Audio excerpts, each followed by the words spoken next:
ये कहानी शुरू होती है साल 2013 से, जब शुभेंदु अधिकारी के personal assistant Pradeep Jha footpath पर मृत पाए जाते हैं। इसके 5 साल बाद ही आता है साल 2018, जब शुभेंदु अधिकारी के बॉडीगार्ड शुभ्रता चक्रवर्ती ने खुद ही अपनी जान दे दी।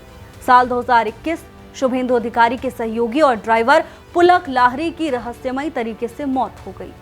वहीं इन सब के बाद अब आता है साल 2026, जब शुभेंदु के पर्सनल असिस्टेंट चंद्रनाथ रथ की गोली मारकर हत्या कर दी गई।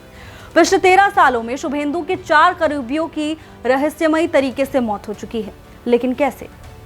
नमस्कार, मैं हूं आपके साथ भावना त्रिपाठी और आप देख रहे हैं भारत एक्सप्रेस।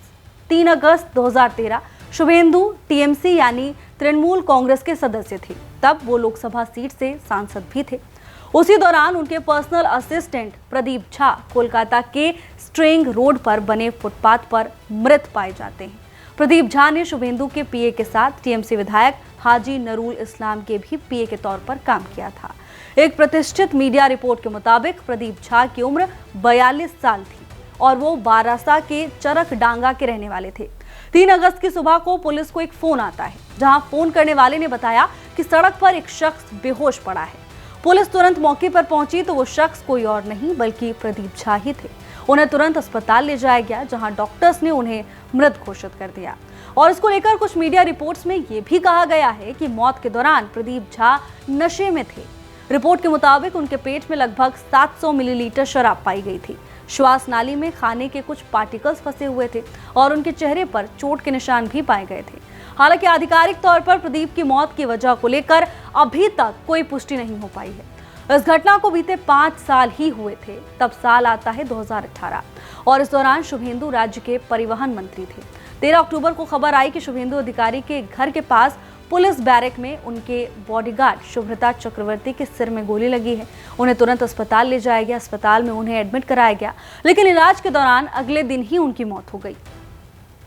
पुलिस ने इस मामले की जांच शुरू की। शुरुआत में पुलिस ने बताया कि शुभ्रता चक्रवर्ती ने अपनी जान दे दी, लेकिन शुभ्रता की पत्नी सुपर्णा चक्रवर्ती को शक था कि उनकी हत्या हुई है।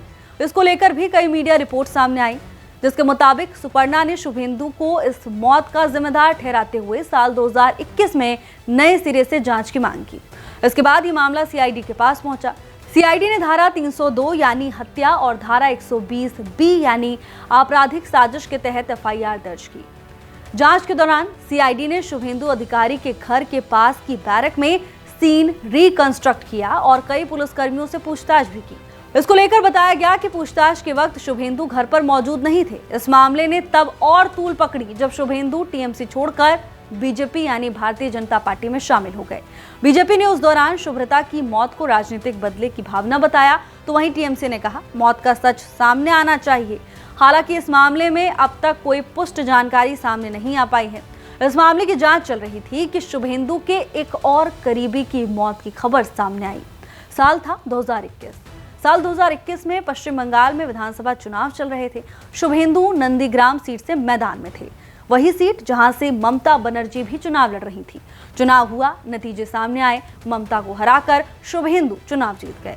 इसके कुछ समय बाद खबर आई कि नंदीग्राम क्षेत्र के काउंटिंग एजेंट और शुभेंदु के ड्राइवर पुलक लाहरी की मौत हो गई। पुलक को शुभेंदु का काफी करीबी माना जाता था। वो टीएमसी के दिनों से शुभेंदु के साथ थे। बीजेपी में शामिल होने के बाद भी उनके साथ जुड़े रहे। इसको लेकर भी कई मीडिया रिपोर्ट सामने आई, जिसमें पुलक की मौत को अननेचुरल बताया गया। बाकी मामलों की तरह इसमें भी कोई अपराधी पकड़ा नहीं गया, ना ही जांच में कोई पुख्ता अपडेट सामने आया। इन मामलों में शुभेंदु के पीए चंद्रनाथ रथ का नाम भी शामिल हो गया है। 6 मई की रात 10:30 बजे गोली मारकर उनकी हत्या कर दी गई। मीडिया रिपोर्ट्स के मुताबिक चंद्रनाथ कोलकाता के मध्यम ग्राम में स्कॉर्पियो से अपने घर लौट रहे थे। ड्राइवर गाड़ी चला रहा था। चंद्रनाथ बगल में बैठे हुए थे। तभी एक कार और 2 बाइक पर सवार 3 हमलावर उनकी स्कॉर्पियो का पीछा करते हैं। दोहरिया जंक्शन के पास कार उनकी स्कॉर्पियो से आगे निकल गई। सामने जाकर गाड़ी को रोक दिया गया। स्कॉर्पियो ड्राइवर को भी गाड़ी रोकनी पड़ी क्योंकि आगे रास्ता ही नहीं था। जब तक चंद्रनाथ और उनके ड्राइवर कुछ समझ पाते, बाइक सवार हमलावर बाईं तरफ से आए और फायरिंग शुरू कर दी। वारदात के बाद हमलावर वहां से फरार हो गए। गंभीर हालत में चंद्रनाथ को अस्पताल ले जाया गया, जहां डॉक्टर्स ने उन्हें मृत घोषित कर दिया। तो कुल मिलाकर पिछले 13 सालों में शुभेंदु के 4 करीबियों की हत्या हुई है।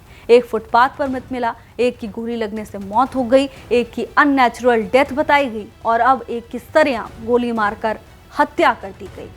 हर केस के बाद सवाल उठे, राजनीति भी हुई, आरोप प्रत्यारोप भी चले, लेकिन इतने साल बाद भी ज्यादातर मामलों में सच्चाई पूरी तरह सामने नहीं आ पाई। इस जानकारी में फिलहाल इतना ही, लेकिन ऐसी ही तमाम खबरों के लिए आप देखते रहिए भारत एक्सप्रेस। नमस्कार।